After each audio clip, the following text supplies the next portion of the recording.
Hello welcome back, this is Raj Kamal. Hello guys, आज का topic है रेलवे क्यों आसान होता है, रेलवे के एग्जाम इतने आसान क्यों होते हैं और रेलवे में ज़्यादा से ज़्यादा बच्चे सेलेक्ट होने के क्या रीजन होते हैं। अगर आपके प्रॉपर स्ट्रेटजी और प्लानिंग है तो सर रेलवे के एग्जाम निकालना सबसे आसान है as compare to other exam. और ये बहुत शॉर्ट ड्यूरेशन में निकाले जा सकते हैं। ओके, बहुत कम से कम टाइम में इस एग्जाम को निकाला जा सकता है, लेकिन इसकी प्रॉपर प्लानिंग होनी चाहिए। और हम उन बेसिस को भी आज देखने वाले हैं कि ऐसा क्या फैक्टर होता है जिनके कारण रेलवे के एग्जाम बच्चे को ज्यादा आसान लगते हैं और बच्चे जल्दी सेलेक्ट भी हो जाते हैं। आप देखोगे अलग अलग एग्जामों की तैयारी कर रहे होते हैं, लेकिन रेलवे का वैकेंसी आता है, हर कोई बंदा फॉर्म भर देता है और लास्ट टाइम में वो प्रिपरेशन करके इस एग्जाम को इवन क्रैक कर लेता है और फाइनली ज्वाइन भी करता है। और आपके अड़ोस पड़ोस में ऐसे बहुत बच्चे आपको देखने को मिले होंगे।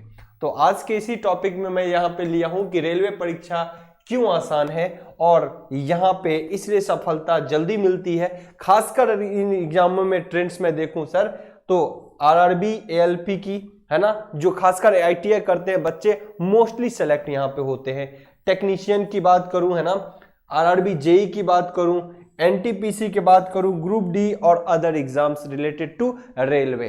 ओके, सो इनके बारे में हम बिल्कुल विस्तृत रूप से जानकारी लेने वाले हैं। नाउ सर इनके बारे में पहले थॉट्स देखते हैं। एक्चुअली आज के डेट में एग्जाम किस तरीके से होने लगे। सबसे पहले बात करूं सर एग्जाम की बात, तो ये आपका जैसे कि आप कहते हो कि सर कौन कौन से रेलवे के सबसे ज्यादा एग्जाम जो आपको देखने को मिलता है सर नॉवेडेज, वो जूनियर इंजीनियर का, ग्रुप डी का, एनटीपीसी का जो अभी रिसेंटली चल भी रहा, और अपकमिंग डेज में एएलपी टेक्नीशियन आने वाला है। फिर आपको जूनियर इंजीनियर, ग्रुप डी का डेट ऑलरेडी मेंशन कर चुका है। ओके, और एनटीपीसी आपका फेज 2 चलेगा। सो इस सीरीज में अगर मैं बात करूं तो आप देखोगे कैसे आरआरबी ने अपने हर पहलू को बदला है। हर एक सिरे की यहाँ पे चर्चा होगी, इन एग्जाम्स के रिगार्डिंग बहुत बेहतर तरीके से बात होगी, लेकिन वो कौन से पहलू है जो आसान बना देता आरआरबी को और क्यों आपको आरआरबी की तैयारी करनी चाहिए, यानी रेलवे की जो वैकेंसी होती है उनकी जरूर एक बार एग्जाम देनी चाहिए आपको। इनके भी मैं पैटर्न यहाँ पे बताऊंगा, इसका रीजन बताऊंगा। ओके, सो सबसे पहली बात तो पहले के टाइम में आपने सुना होगा कि रेलवे की एग्जाम देने के लिए कोई मुंबई जाता है, कोई हैदराबाद जाता है, कोई चंडीगढ़ जाता है। ओके, पहले ये भी होता था कि चलो तैयारी भी नहीं आना तो कम से कम चंडीगढ़ घूम ले आएंगे, कम से कम मुंबई घूम के आएंगे, मद्रास घूम के आएंगे। बहुत बच्चे की ये प्लानिंग होती थी। नाउ डेज ट्रेंड चेंज हो चुका है सर। पहले होती थी ऑफलाइन एग्जाम। ओके, यहाँ पे ऑफलाइन एग्जाम होती थी, अब सब हो गया क्या सर, ऑनलाइन। ओके, ऑनलाइन हो गया। आप चाहे तो किसी भी शहर में अपने सिटीज को चुन करके वहां पे एग्जाम दे सकते हो। ओके, सो एक बड़ा सा एडवांटेज, ड्रास्टिक चेंज आया है ना। ये आसान क्यों है आज के डेट में मैं बताऊं। सबसे पहले पढ़ने वाले के लिए तो ये सबसे बड़ा एक एडवांटेज हो गया, कहीं भटकना ना पड़ता है। दूसरा, किन कारणों से यहाँ पे है कि रेलवे परीक्षा क्यों आसान है, तो सबसे पहला है sir no English. Sir north India exam के अंदर देखोगे ना, सबसे ज्यादा एपियर होने वाला बंदा है तो वो है नॉर्थ इंडिया के बच्चे। ओके, उसमें खासकर आते हैं यूपी, बिहार, झारखंड, वेस्ट बंगाल, आप कह सकते हो थोड़ा वेस्ट में चले जाओ सर, राजस्थान, हरियाणा। ओके, तो इसके मध्य प्रदेश, इस रीजन के बच्चे सबसे ज्यादा आपको देखने को मिलेंगे। और ये सिर्फ इसी रीजन में नहीं सर, ये आपको अदर साउथ रीजन में भी ज्यादातर देखने को मिलेगा। इवन महाराष्ट्र साइड भी, इस साइड के बच्चे बहुत जाते हैं। सो सबसे पहली बड़ी एडवांटेज है यहाँ पे, चूंकि इसी रीजन में बच्चे को इंग्लिश बहुत कमजोर होते हैं। सो नहीं, नो इंग्लिश मतलब नहीं इंग्लिश होने के कारण बहुत बच्चा इसको प्रीफर करता है इस टाइप के एग्जाम में, क्योंकि यहाँ पे आते हैं आपको मैथ्स भी लेवल बहुत कम होता है। मैथ्स में देखोगे बहुत टफ लेवल के मैथ्स नहीं पूछे जाते, आसानी पूछे जाते हैं। यहां से पूछे जाते हैं सर रीजनिंग भी बहुत टफ नहीं पूछे जाते सर। यहां आपको पूछे जाता है GK and GS. Okay, GK and GS. So ये तो लेवल आपको हर एग्जाम के लिए प्रिपेयर करना पड़ता है, तो यहां आसानी से किए जा सकते हैं। और करंट अफेयर्स की बात करें तो वो तो डेली लाइफ में आपको पढ़ना ही। सो इस तरीके से ये कुछ सब्जेक्ट है जो बच्चों के बहुत अच्छे होते हैं और वो बना देता है रेलवे को आसान। अब कहोगे ये सबके लिए तो सर आसान है, लेकिन सर सबके लिए आसान है पर जो पढ़ेगा वही निकलेगा। पर ये कम से कम आसान में भी है कि कोई बहुत क्विकली उसको कर जाएगा, है ना, कोई लेट लगा के करेगा, तो टाइम मैनेजमेंट यहाँ इंपॉर्टेंट हो जाता है। तो फिर कहीं ना कहीं देखिए, आसान चीज को दो बंदे कर सकते हैं, उसमें भी कंपटीशन है। क्योंकि कोई हो सकता है कि आपको 2 सेकंड में क्वेश्चन को कर रहा है, कोई 1 सेकंड में कर रहा है, तो वही तो बीट कर गया ना। सो चीजें वही है ना, चीजें आसान रख दी गई, लेकिन आपको टाइम मैनेजमेंट इस तरीके से करना पड़ता है, तभी कोई बीट कर जाता है किसी को। ओके, सबसे पहले दूसरी बात, जब भी इसकी वैकेंसी आपको सर देखने को मिलेगा, जब भी इसकी वैकेंसी देखोगे तो 1000 में, है ना। जैसे एग्जांपल लास्ट टाइम आप जो देखोगे आरआरबी की जो जेई की वैकेंसी थी, है ना, तो वो लगभग 14000 वैकेंसी थी, है ना। अगर कोई बोले एएलपी टेक्नीशियन की वैकेंसी थी, तो वो बढ़ा के लगभग 70000 प्लस कर दिया गया था, है ना, 70000 प्लस वैकेंसी कर दिया गया था। अभी एनटीपीसी और ग्रुप डी की अगर बात करूं मैं, तो सर यहाँ लगभग 1 लाख वैकेंसी थी। ओके, लगभग कितनी, 1 लाख वैकेंसी थी। ओके, सो इतनी ज्यादा मात्रा में वैकेंसी होने के कारण पढ़ने वालों बच्चों के सिलेक्शन होने के चांस बहुत ज्यादा बढ़ जाते हैं। ओके, रेदर देन कि कहीं 200, 100, 500 की वैकेंसी अगर बढ़ोगे ना, तो वहां पे आप सोचो कि कितनी कंपटीशन है इसकी तुलना में, और एक मेंटलिटी, साइकोलॉजिकल प्रेशर भी बना रहता है, और यहाँ एक साइकोलॉजी आसान बना देता है। और नेक्स्ट, और ये भी चीज बहुत बड़ी है। नेक्स्ट सर बात करूं मैं कट ऑफ की, है ना।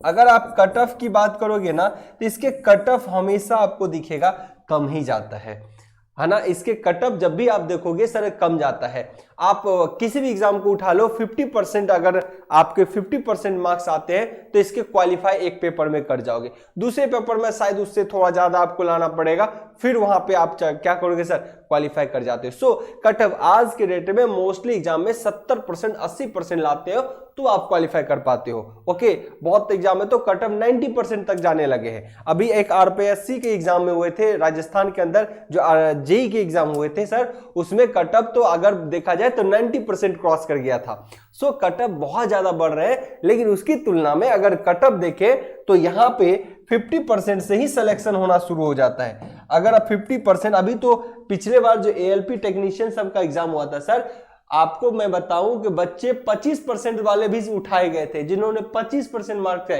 क्योंकि उससे 30% क्वालिफाई नहीं किए गए थे बच्चे के द्वारा। 30 पर तो बच्चों के 25% मार्क पे पेपर 1 में लिया गया। पेपर 1 की बात कर रहा हूं। सो पेपर 1 निकलेगा तो बच्चे मजबूती आती है, स्ट्रांगनेस आता है, और एनर्जी के साथ देता है, तो जो तैयारी करने वाले बच्चे होते हैं ना, आसानी से निकालते। सो कट ऑफ में भी कहना तो 50% से अगर ऊपर आप मार्क्स लाते हो ना, तो सिलेक्शन स्टार्ट शुरू हो जाता है, और 60% मार्क्स लाते हो ना, तो श्योर शॉर्ट सिलेक्शन होने की चांस आपकी बढ़ जाती है आरआरबी के किसी भी एग्जाम में। सो इनका भी आपको ख्याल रहे, यहाँ पे कट ऑफ भी बड़ा इंपॉर्टेंट रोल प्ले करता है। नेक्स्ट सर, आरआरबी के अंदर एक चीज आप और देखना कि अगर बंदा आईटीआई किया हुआ है ना, आईटीआई किसी भी ट्रेड से, अगर बंदा आईटीआई आपके घरों से देखोगे कोई भी किया हुआ है आईटीआई किसी भी ट्रेड से, तो इनका भी बड़ा एडवांटेज मिल जाता है आईटीआई ट्रेड से। तो बहुत बच्चे आप देखोगे आईटीआई भी आजकल करते हैं, या बहुत ओल्ड ट्रेंड है जो आईटीआई कर लेते थे। तो आईटीआई करने के कारण, चूंकि इसकी वैकेंसी आईटीआई वाले के कारण, कि आईटीआई वाला टेक्नीशियन जो होता है ना, खासकर रेलवे के अंदर, एएलपी में तो बीटेक, डिप्लोमा और आईटीआई तीनों चले जाते हैं, लेकिन जो टेक्नीशियन की पोस्टें होती है वो समझो आईटीआई वाला के लिए हमेशा रिजर्व होता है, इसमें कोई और जा नहीं सकता। 12th वाले बहुत रेयरली पोस्टें होती है, 10, 20, 50, 100 या 200 होती है, वो 12th बेसिस पे जो टेक्नीशियन पोस्ट होती है सिग्नल मेंटेनर की, वो अलग होती है। लेकिन आईटीआई ट्रेड के लिए स्पेशली ये तो एएलपी में भी जा सकता है, और टेक्नीशियन तो इसके लिए एकदम फिक्स है सर, टेक्नीशियन की फिक्स है पोस्ट है, और ये भी हमेशा जब भी निकलती है 25,000, 30,000 इंडिविजुअल टेक्नीशियन की, अगर दोनों को मिलाऊं तो 50,000 से ज्यादा निकल जाता है।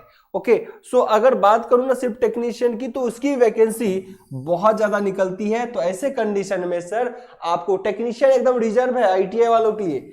एएलपी में तो बीटेक, डिप्लोमा, आईटीआई सब घुस सकता है, लेकिन टेक्नीशियन एकदम रिजर्व है, तो इसमें भी बच्चे बहुत ज्यादा लगते हैं। सो बहुत ज्यादा बेनिफिट दिखने लगता है आरआरबी के। सो कभी भी आरआरबी के एग्जाम आपको लगे, या दूर दूर तक कोई आपको इसके शंकाएं भी लगे कि आने वाले हैं, या कुछ भनक भी लगे तो सर जरूर तैयारी कीजिएगा, क्योंकि आप देखो तो हो किसी भी डिपार्टमेंट की तैयारी करने वाले बच्चे होते हैं, जब उसको पता चलता है आरआरबी की एक ह्यूज वैकेंसी आई हुई है तो वो ऐसे कंडीशन में जरूर आरआरबी को फॉलो करता है। और बहुत बच्चे हवा की रफ्तार से पता चला निकल भी जाते हैं और ज्वाइनिंग लेटर उसका हाथ में लगता है। एक साल पहले वो 5 साल से किसी चीज की तैयारी कर रहा होता है, लेकिन एक साल पहले आरआरबी की एग्जाम आया और फाइनली निकलते हाथ में ज्वाइनिंग होती है। ओके, मतलब ये डिफाइन हो जाता है ज्वाइनिंग में हो सकता है सर आजकल 2 साल 3 साल लग जाते हैं, लेकिन ये कंफर्म हो जाता है कि बंदे की तो जॉब लग चुकी, मतलब मामला बल्ले बल्ले है, एकदम बढ़िया से आप जॉब में सेटल हो चुके हैं और आपकी लाइफ आगे बल्ले बल्ले होने वाली है, बहुत बेहतर होने वाली है। कहने का मतलब यही है। सो ओवरऑल सर अगर कभी भी ऐसी भनक लगती है और ये भनक आने वाली है 2022 में, 22 के मिड में या एंड तक, सर श्योर शॉट है कि आरआरबी बहुत सारी वैकेंसी आपको और देने वाली है, क्योंकि 19 वाला अभी एनटीपीसी की और ग्रुप डी की चल रही है, अभी एएलपी टेक्नीशियन की आने वाली है 22 में, और फिर आरआरबी जेई भी आने वाला है। सो एक तरीके से लगातार सीरीज आएगा, तो आपको अभी से अलर्ट रहना है। सो किसी को भी देखोगे ना सर तो इनका बड़ा बेनिफिट उठाता है, और नाउअडेज ऑनलाइन मोड में जो हो गया है तो ये भी आपको पढ़ने वाले बच्चों के लिए तो बहुत ही बेहतर कर चुका है। तो मैं तो यही कहूंगा सर, इसीलिए सफलता जल्दी मिलती है और ये बहुत बेहतर मौका है, इसका लाभ उठाएंगे। सर रेलवे से रिलेटेड जो भी अपडेट्स होंगे आपको रेलवे ग्रुप पे लगातार मिलता रहेगा, और इसके लिए हर एक चीज प्रयास कर रहा हूं मैं कि रेलवे की हर एक नोटिफिकेशंस, हर एक टर्मिनोलॉजी, चाहे उस किसी भी टर्म में हो, साइंस, रीजनिंग, मैथ्स या टेक्निकल से रिलेटेड जो भी टर्म हो, हम आपके सामने बेहतर और आसान वे में प्रेजेंट करने की कोशिश करेंगे। Best of luck.